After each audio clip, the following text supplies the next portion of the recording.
Trump ने कहा कि ईरान से व्यापार करने वाले देशों पर 25% टैरिफ लगेगा। ट्रंप के इस नए आदेश का भारत पर क्या असर होगा? देखिए मोनिका जी, ये जो भी आप टैरिफ बॉम्ब जो आपने इसको बहुत बेहतरीन डिस्क्राइब किया, ये बेसिकली इसका जो शिकंजा है और इसका जो पूरा प्रभाव है, मैक्सिमम प्रभाव वो ईरान पे आने वाला है। ईरान में मुल्ला रजीम को और टाइट किया जा रहा। अब एक परिस्थिति सोचिए, 72% इन्फ्लेशन है, हर घंटे इन्फ्लेशन बढ़ रही है। करीब करीब अभी समाचार लगभग लगभग पक्का है, 2000 लोगों को इन्होंने मौत के घाट उतार दिया है। अस्पतालों में लाशें भरी पड़ी है, गोदामों में इन्हें लाशें डाली है। मतलब अब तो ये सुनने में आया कि लाशों की जो सड़ने की स्मेल है दूर दूर तक फैल रही है। ऐसे में आप पे अमेरिका, आप पे इजराइल, आप पे पूरी दुनिया शिकंजा कस रहा। तो ट्रम्प क्या कर रहा है? ट्रम्प कह रहा भाई टूटी फूटी सरकार को एक धक्का और दो। उसने कहा भाई जो तुम्हारे यहाँ 72% इन्फ्लेशन है, जो पहले मैंने आपको बताया हर घंटे बदल रही, आज का आंकड़ा क्या है, ये 2 दिन पुराना आंकड़ा आपको बता रहा हूं, आज हो सकता है 82% पहुंच गई, मुझे नहीं पता, 72 ही मान के चलते हैं। जी। ऐसे में अगर आपको मैं बोल दूं कि भाई आपका राशन पानी बंद, आप जो भी चीजें इंपोर्ट करते हो वो बंद, और बंद में भी क्या बंद, बंद में भी आपका चावल बंद, बंद में आपका आटा बंद। भाई बिना चावल आटे के तो चूल्हा जलता नहीं किसी के भी घर में हो। और जो भारत से जो ईरान इंपोर्ट करता है वो सबसे बड़ी मात्रा में है चावल, और उसके अलावा कुछ एग्रीकल्चर प्रोडक्ट्स इंपोर्ट करता है, कुछ इक्विपमेंट, कुछ छोटी मोटी मशीनरी इंपोर्ट करता है।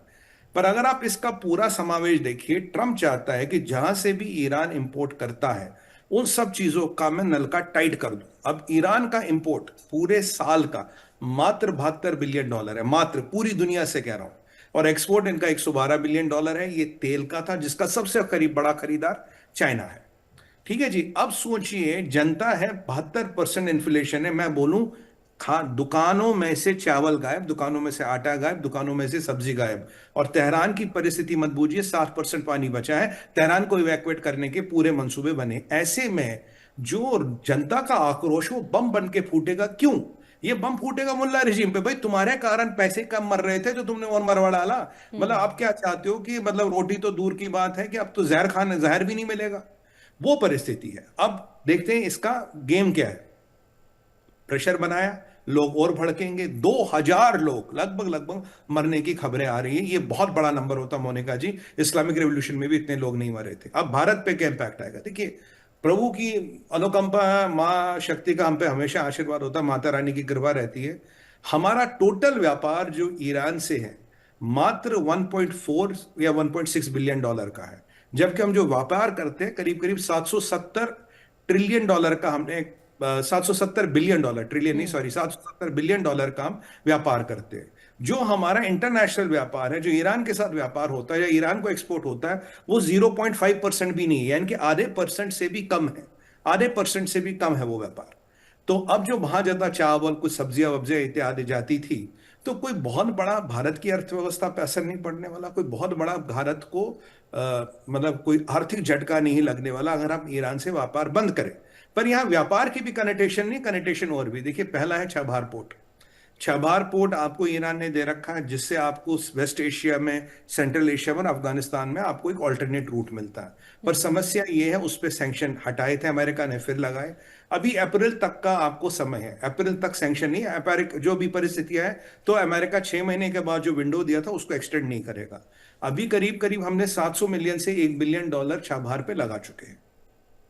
ये आपकी स्ट्रेटजी है। दूसरा जो मेन है वो है INSST, international north south transport corridor, जो रशिया से चलता हुआ ईरान से होता हुआ भारत आएगा। अगर ये दिक्कत यहां आ गई तो INSST जो हमारा डायरेक्ट रशिया और रशिया के थ्रू अल्टीमेटली यूरोप के जाने का रास्ता, वो खटाई में पड़ जाएगा। उसे मैं बड़ा लॉस मानता हूं। तीसरा है आपका जो आपकी जो फॉरेन पॉलिसी है, हमारी foreign policy was based on strategic and हम कहते थे जी हमारी जो फॉरेन पॉलिसी है वो कंप्लीटली फ्री है। स्ट्रेटजिक ऑटोनॉमी का शब्द हम यूज करते हैं।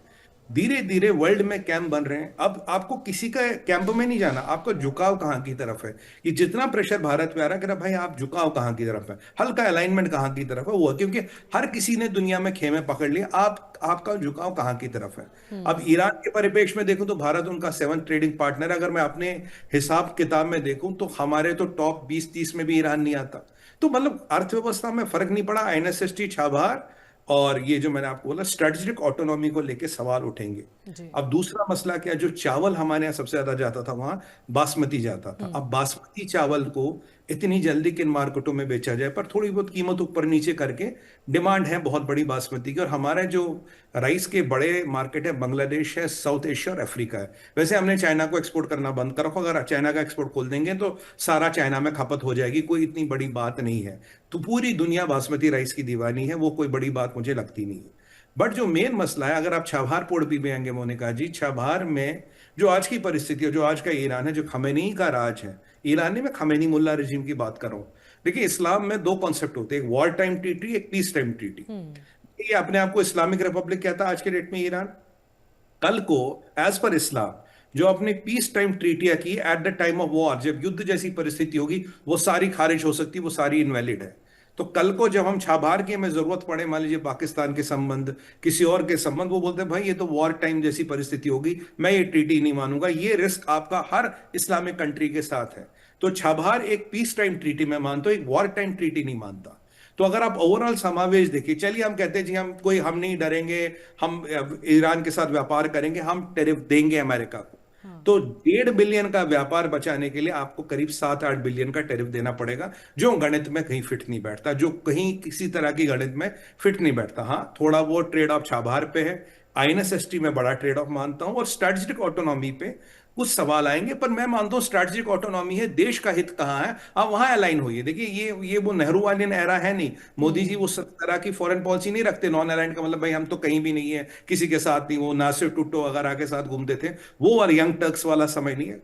मोदी जी वहां अलाइन होते हैं। भारत की स्ट्रेटेजिक ऑटोनॉमी का मतलब है जहां भारत का फायदा हो, भाई हम उनसे दोस्ती करेंगे, उनसे जहां अपना राष्ट्रहित साधता हो वो हमारा मित्र, नहीं साधता हो तो जयराम जी की।